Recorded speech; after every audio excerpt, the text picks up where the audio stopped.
এই যে শুনুন, গাবতলির ছেলে হয়ে গুলশান। হ্যাঁ তাতে কি হয়েছে? বাবা, ওর মন কিন্তু অনেক বড়। কিসের মন বড় হলো? ধন সম্পদ। বাস, অনেক হয়েছে।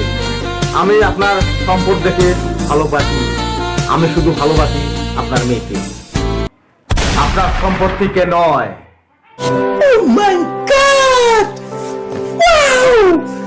বল কি চাস? নতুন গাড়ি কত দামে? না, আমি গাড়ি চাই না, আমি শুধু তাকে চাই।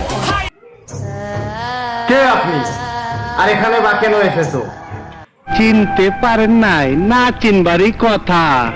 আমার বাপে নাম রাখছিল রফিক চৌধুরী, মাইসে ডাকে কাটা রফিক। কে বা আপনি কোথায় থাকেন সেটা আমার জানার দরকার নাই, এখন আপনি আসতে পারেন।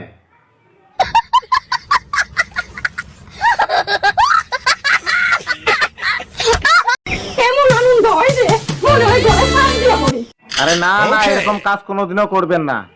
আমি কালকের মধ্যে আপনার বাসায় চলে যাব, ঠিক আছে? ইস, মিথ্যা কথা। ঠিক, আমি বললে মিথ্যা কথা, তুমি বললে সব সত্য কথা। Yeah.